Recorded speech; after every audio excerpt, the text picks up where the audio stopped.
Olá, pessoal, tudo bom? Eu me chamo professora Maívia Falcão e hoje nós vamos conversar sobre um assunto extremamente importante, que é a oxigenoterapia, que tem tudo a ver com os procedimentos de enfermagem. Essa aula será a nossa última aula da nossa disciplina de semiologia e semiotécnica. E a partir da próxima sexta-feira, eu já vou iniciar a disciplina de saúde do homem, tá ok? Vamos lá. Que se não for administrado da forma correta, na quantidade certa, esse paciente ele pode sentir desconforto respiratório e causar incômodos, tá? E principalmente aí um sintoma bem comum é a dificuldade respiratória. A pessoa faz cada vez mais, ela faz um esforço para poder inspirar e expirar, né? Ou seja, a dispneia. A fadiga, tontura, mal-estar, são todos os sintomas aí que pode agravar o paciente que está com intoxicação através do uso de oxigênio. O oxigênio ele tem uma função super importante de reagir com a glicose, produzindo água, gás carbônico e com certeza vai produzir a energia necessária para as nossas atividades, para as nossas células. Vamos conhecer agora alguns conceitos importantes. Nós temos a ventilação, que é isso, é a entrada e a saída de ar através dos alvéolos, que são as unidades funcionais dos nossos pulmões, ou seja, essa troca gasosa aí entre a saída e a entrada de ar através do meio externo. Saturação de oxigênio é a quantidade, ou seja, a porcentagem de hemoglobina que está ligada diretamente às moléculas de oxigênio. Essa figura nos mostra que 98% do oxigênio ele é transportado para as nossas células através da hemoglobina. Os outros 2% do oxigênio ele é carreado pelo plasma. Plasma é a parte líquida do sangue. E nós temos a fração inspirada de O2, ou seja, FiO2, que é a quantidade, a porcentagem de oxigênio que a gente consegue aspirar no ar. Então, no ar ambiente, a gente consegue absorver o oxigênio, essa FiO2, de 21%. Essa figura representa o processo de ventilação, que vai envolver a inspiração e a expiração.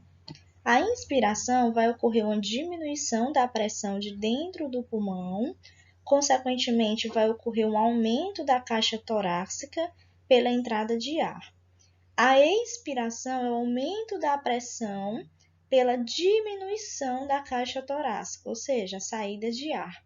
E quem realiza esse movimento de inspiração e expiração é o músculo diafragma. Por exemplo, se o coração ele não consegue fazer esse bombeamento de sangue suficiente para os nossos órgãos, para os nossos tecidos, para as nossas células, então essa quantidade de oxigênio ela não vai ser ofertada aos nossos tecidos. Por isso que muitas vezes o paciente ele sente dores de cabeça, como eu falei, falta de ar, fadiga mental, tontura, porque muitas vezes esse oxigênio que era para estar chegando no cérebro, ele não chega, tá? E por isso que o paciente apresenta todos esses sintomas e sinais clínicos. Já a hipoxemia é a deficiência na concentração de oxigênio no nosso sangue arterial, ou seja, nós temos o nosso vaso, que é a artéria, e dentro desse vaso ele tem uma quantidade adequada de PA2, ou seja, de quantidade anormal, aquela concentração adequada de oxigênio. E quando o paciente ele apresenta essa deficiência nesse PA2, ele vai estar diminuído, ele vai sentir também falta de ar, palpitação, irritação, sonolência, estado de coma, confusão mental, suores excessivos, ele começa a suar e cianose. Então, para a gente entender aqui a diferença entre hipóxia e hipoxemia, nós temos que lembrar que a hipóxia é a baixa disponibilidade de oxigênio para um determinado órgão. o que pode ocorrer mesmo na presença de quantidade normal de oxigênio no sangue arterial. E a hipoxemia seria a diminuição na concentração de oxigênio no sangue arterial. Então, para que o paciente ele consiga chegar nesse quadro aí de hipóxia ou hipoxemia, ele vai ter que estar com uma saturação de oxigênio menor do que 90%. E uma PaO2, uma pressão arterial de oxigênio, menor do que 60 mg Hg. Então, só para a gente aqui relembrar e memorizar. A hipóxia tecidual, ela significa uma diminuição dos níveis de oxigênio existentes nos tecidos e órgãos. Se não tem oxigênio nos nossos tecidos e órgãos, os nossos órgãos não vai conseguir realizar as funções metabólicas normais e nem as nossas células. Então, a hipoxemia pode levar a um quadro de hipóxia tecidual, gerando a morte celular. Então, se esse tecido, se essa célula não recebe oxigênio, ele vai necrosar, ele vai morrer. Então, pessoal, a oxigenoterapia significa você administrar oxigênio naquele paciente de forma terapêutica, numa concentração superior encontrada no nosso ar ambiental, por exemplo, maior do que 21%, que tem como um dos grandes objetivos é corrigir, diminuir essa deficiência de oxigênio e ofertar a quantidade adequada, ou seja, o nível de oxigênio adequado, para que ele possa ser trocado entre sangue e tecido. Então, tem como objetivo melhorar a difusão, melhorar a quantidade de oxigênio disponível naquele paciente, melhorar a oxigenação tissular de pacientes com dificuldade de transporte de oxigênio, facilitar a absorção de ar nas cavidades orgânicas, manter uma PaO2 entre 80 e 100 mg de Hg e uma saturação adequada de oxigênio entre 90 e 100%.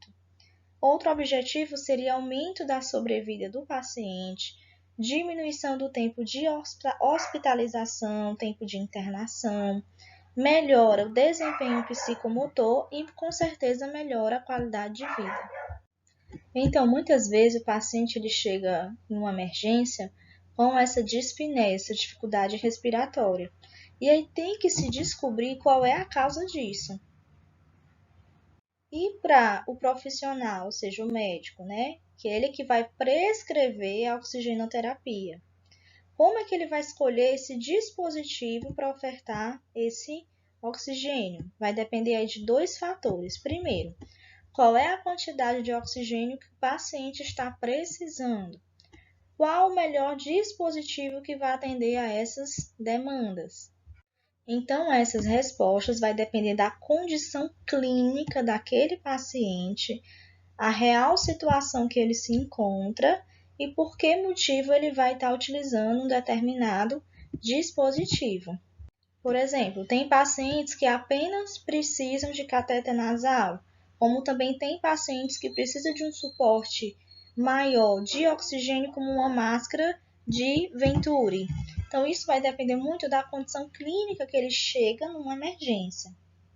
Depende também das situações, as doenças envolvidas, as comorbidades. Vamos imaginar aqui sobre essa pandemia que a gente está vivendo. Imaginamos um paciente que chega numa emergência com Covid-19, com a respiração deficiente, ele tem uma dificuldade respiratória muito grande, e aí muitas vezes esse paciente ele precisa ficar numa máscara de Venturi para dar um suporte maior, uma quantidade maior de oxigênio. Como também tem aquele paciente que pode chegar numa emergência com um desconforto leve respiratório, que ele depende, por exemplo, de um catéter nasal. Só o catéter nasal vai estar resolvendo o problema dele. Então, pessoal, o que vai determinar qual dispositivo e a quantidade de oxigênio é a condição clínica que aquele paciente se apresenta quando ele entra em uma emergência. Então, esses dispositivos de oferta de oxigênio, eles são classificados em baixos ou alto fluxo, que a gente vai ver agora no próximo slide. Nós temos a angina instável, recuperação pós-anestésica, insuficiência respiratória aguda ou crônica, o ICC, que é insuficiência cardíaca congestiva, e a apneia obstrutiva do sono. Aqui nós temos uma diferença entre os dois tipos de dispositivos, o de baixo fluxo e o de alto fluxo. O de baixo fluxo de oxigênio fornece uma quantidade de oxigênio abaixo da demanda do paciente, ou seja, o aparelho não fornece todo o ar, apenas uma parte. E a indicação dele é usada em pacientes que têm uma dispneia leve, que tem uma oximetria, ou seja, uma quantidade de oxigênio menor do que 85%, ou que tem um baixo risco de hipoxemia. E essa quantidade é menor do que 10 litros por minuto. Já o dispositivo de alto fluxo, ele é maior do que 10 litros por minuto e fornece uma quantidade total de oxigênio. O paciente ele respira apenas com auxílio do aparelho. Então, ele é usado em pacientes que têm uma oximetria moderada, por exemplo, menor do que 85%, ou paciente que tem uma alteração mais de 50% da frequência respiratória, ou que apresentam uma perfusão periférica diminuída. Pacientes que fazem uso de oxigenoterapia, eles devem ter um posicionamento adequado. Por exemplo, nessa figura à esquerda, a gente tem a posição de Fowler. Essa posição ela é indicada, por exemplo, em pacientes que estão com COVID-19 e ela é indicada pelo fisioterapeuta. Nessa outra posição é chamado de decúbito ventral ou prona. O paciente fica deitado porque melhora a oxigenação e o trabalho realizado pelos pulmões. Aqui nós temos a foto de um paciente utilizando o catéter nasal, que é um catéter que consegue suportar um fluxo de oxigênio até 6 litros por minuto e uma FiO2 de no máximo 45%. O catéter é como se fosse esse tubo de plástico e ele tem duas saídas de ar que devem ser colocadas nas narinas do paciente e ele é muito indicado no caso em que a gente ainda consegue reverter o quadro do paciente em hipoxemia, ou seja, uma hipoxemia leve. E quando há uma diminuição leve na saturação de oxigênio. Por exemplo, o paciente está saturando em torno de 92% a 94%, então é indicado o catéter nasal. A desvantagem do catéter nasal é o seu uso prolongado, ou quando se aplica um fluxo muito alto, que pode ressecar a mucosa nasal ou até mesmo gerar lesões. Lembrando que a troca do catéter, tem que ser por pelo menos a cada 8 horas. Aqui nós temos nessa figura o catéter nasal, o catéter do tipo óculos. É como se fosse um pequeno tubo fino que ele é introduzido na cavidade nasal a uma distância equivalente ao comprimento entre o nariz e a orelha. E ele consegue ofertar para esse paciente até 8 litros de oxigênio por minuto. Então, essa cânula ela é inserida nas duas narinas e é menos invasiva. Essa cânula ela é descartável, de fácil colocação e tem como vantagem permitir que o paciente ele converse e se alimente, sem a interrupção do oxigênio. E ele ainda tem uma regulagem. Nessa figura, nós temos a máscara facial simples, que é uma máscara de plástico, que ela é colocada na boca do paciente e o nariz também, e ela vai conseguir disponibilizar o oxigênio em um fluxo um pouco mais alto do que o catéter nasal e do que o catéter do tipo óculos. Ela vai servir para aquelas pessoas que respiram mais pela boca, pode ser usada em domicílio e é bem utilizada também para o transporte de pacientes em uma ambulância. Agora, ela tem uma desvantagem, que às vezes o paciente ele sente desconforto e ela precisa ser removida para esse paciente poder falar ou se alimentar. Essa figura nos mostra uma máscara de traqueostomia. Ela tem como função principal auxiliar na ventilação assistida do paciente e ela é indicada no tratamento de pacientes que estão com essa traqueostomia e vai servir para a umidificação da traqueia ou oxigenoterapia no processo de ventilação mecânica.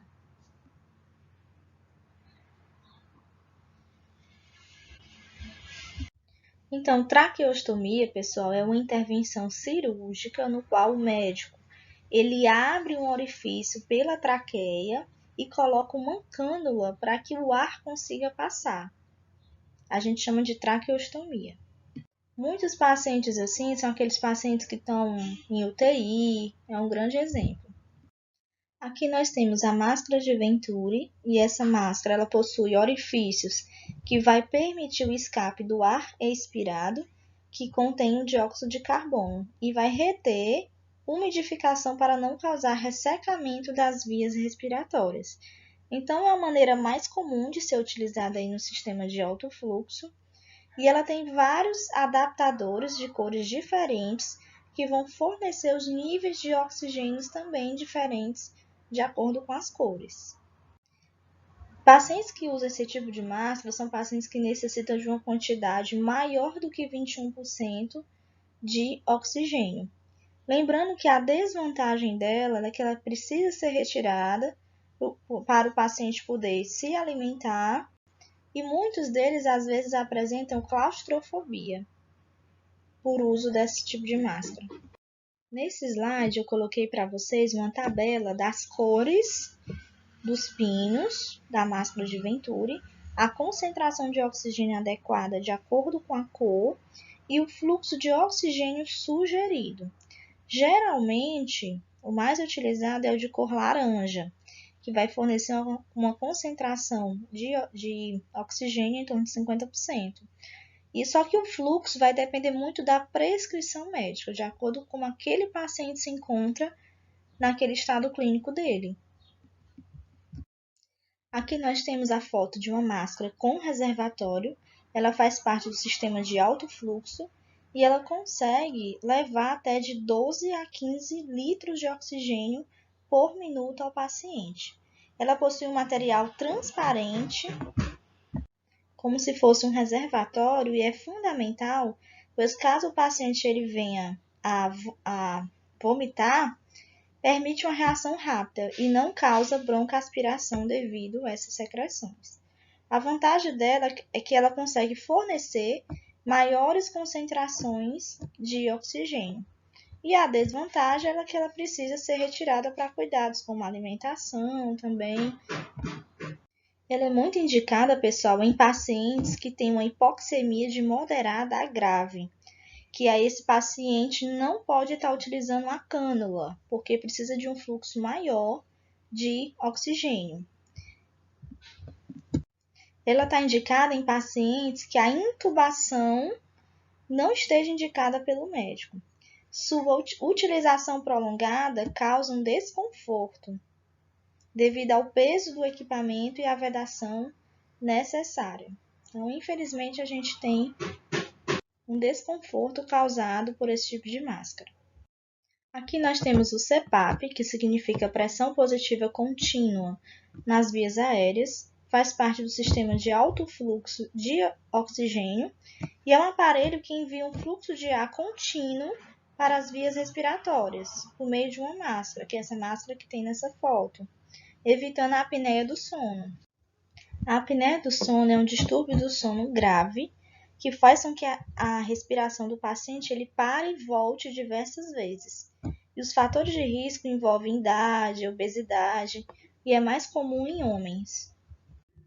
Então, o CPAP ele ajuda a aumentar o fluxo de oxigênio mantendo as vias aéreas abertas e libera uma corrente de ar comprimida através de uma mangueira para a máscara que tem no nariz e mantém aberta a via aérea superior. Porém, pessoal, existe uma desvantagem, que ela precisa ser retirada para os cuidados diários do paciente, como a alimentação. Essa figura nos mostra um procedimento invasivo, que é a traqueostomia, que é como eu falei no slide anterior, é uma intervenção cirúrgica no qual o médico vai abrir um orifício na traqueia para ele colocar uma cânula para poder passar o ar. A vantagem é que ocorre menos lesão na região da orofaringe e da traqueia do paciente. O profissional de enfermagem tem uma maior facilidade para fazer a limpeza nesse local e conseguir aspirar essas secreções. Sendo que a desvantagem, como todo procedimento cirúrgico tem, é a questão da cicatrização e infecção local. Aqui nós temos, pessoal, um outro método invasivo que ele é muito utilizado dentro de uma UTI em pacientes inconscientes, que sofreram traumas, problemas cardíacos, que estejam em consciência. Nós temos a intubação orotraqueal. Esse procedimento é considerado avançado de vida, no qual o médico, através de um laringoscópio, ele consegue visualizar a laringe e ele vai introduzir um tubo na traqueia, que é justamente chamado de tubo endotraqueal. Uma vantagem desse procedimento seria prevenir a aspiração de conteúdo gástrico, de corpo estranho, possibilita o uso de ventilação com pressões mais altas, sem risco maior de distensão gástrica, e com isso facilita a ventilação e a oxigenação nos alvéolos do paciente, nos alvéolos pulmonares. Mas esse procedimento ele tem uma desvantagem, que ele pode causar lesões na mucosa, principalmente aí na região da traqueia, com uso prolongado. Existem alguns métodos para a gente conseguir monitorar o oxigênio no paciente. E aí nós temos a oximetria de pulso, que é um método não invasivo que vai medir a quantidade de oxigênio através desse aparelho, chamado de oxímetro de pulso. Ele é colocado em contato com a pele, geralmente aí na ponta do dedo ou no lóbulo da orelha também. A principal vantagem desse método é que não é necessário fazer nenhuma coleta de sangue, evitando picada, evitando expor o paciente. Então, ele funciona através de um sensor de luz que vai captar a quantidade de oxigênio que passa no sangue por baixo do local onde está a ser feito o exame e em poucos segundos vai indicar o valor. Então, ele é muito indicado também em pacientes aí que não precisam fazer essa monitorização mais invasiva.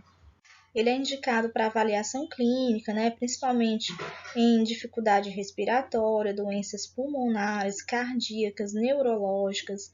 Então, ele é de fácil acesso, o paciente ele pode ter dentro de casa, ele pode acompanhar a sua saturação. Outra vantagem interessante do oxímetro de pulso é que ele monitora também os batimentos cardíacos do paciente. Já a gasometria arterial é o contrário da oximetria de pulso. Ela é um método invasivo, que é necessário realizar uma coleta de sangue, com uma seringa. Então, coleta aí sangue da artéria.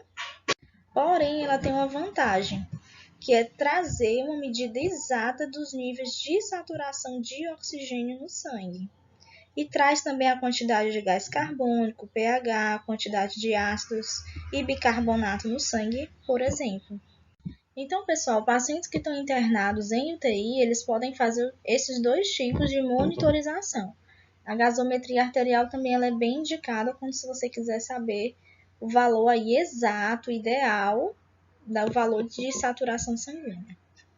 Existem algumas formas de administração de oxigenoterapia. Sabemos, como eu falei no primeiro slide, que o oxigênio ele não pode ser administrado de forma pura, porque ele pode se tornar tóxico para o paciente e causar vários problemas aí, até mesmo respiratórios. Porém, pessoal, existe alguma situação que é necessário umidificar, utilizar um umidificador de oxigênio para evitar que a mucosa nasal do paciente fique ressecada. Então, a umidificação, utilizar aí a água destilada, ela é indicada em fluxo alto, ou seja, maior do que 4 litros por minuto, de acordo com a prescrição médica. Porém, se a prescrição for menor do que 4 litros por minuto, não é necessário usar o umidificador. Mas aí vocês vão aprender mais essa parte aí prática quando vocês estiverem nos estágios de enfermagem, na emergência. Aqui nós temos alguns cuidados básicos de enfermagem e oxigenoterapia. Primeira coisa é utilizar as técnicas assépticas. Fazer sempre a higienização das mãos para qualquer tipo de procedimento de enfermagem. Sempre aferir os sinais vitais antes e depois da oxigenoterapia. Então, é aferir aí a temperatura, a frequência cardíaca, a frequência respiratória, todos esses sinais vitais aí, pressão arterial. Um outro ponto super importante é avaliar sinal de complicação no paciente. Por exemplo, aquele paciente que está tendo uma obstrução nasal, ou aquele paciente que tem uma lesão de septo. Porque, como eu falei, se você fornece uma quantidade maior de oxigênio para aquele paciente, ele pode ter uma complicação, porque o oxigênio ele pode se tornar tóxico. Verificar o perfeito funcionamento do sistema, e aí, como eu falei, vocês vão aprender isso durante a prática. Como montar, como colocar no paciente o oxigênio adequado de acordo com o seu fluxo, de acordo com a prescrição médica. Verificar o correto percentual de oxigênio, colocando essa porcentagem prescrita, como eu havia falado. Às vezes o médico prescreve 2 litros por minuto, 5 litros, e aí vai depender muito do dispositivo, vai depender das condições clínicas daquele paciente. Se ele está tendo uma dificuldade respiratória mais leve, moderada, grave, e quais são as comorbidades associadas. Quando for fazer a umidificação com água destilada, é interessante rotular o frasco e sempre colocar aí a data e o horário que foi feito. Outra forma de aliviar o desconforto respiratório no paciente é acomodar ele em uma posição de flower ou prona, que é o decúbito ventral. Isso vai ajudar ele a respirar melhor. Dar banho no leito quando o paciente não consegue fazer sozinho. Então, é um dos cuidados aí imprescindíveis da enfermagem aí, por exemplo, em ambientes de UTI. E auxiliar o enfermeiro nos curativos. Por quê? Porque tem muitos pacientes acamados que podem desenvolver uma lesão por pressão do tipo 1 e do tipo 2. E aí sempre também auxiliar o técnico de enfermagem, auxilia aí o enfermeiro nos curativos. E aí, pessoal, a gente já encerra a nossa aula de hoje, tá certo? Eu não fiz muito grande para não ficar assim muito longa, para que vocês possam assistir. E eu espero ter contribuído com o conhecimento. Qualquer dúvida, podem me perguntar, podem falar comigo, tá bom? Um abraço.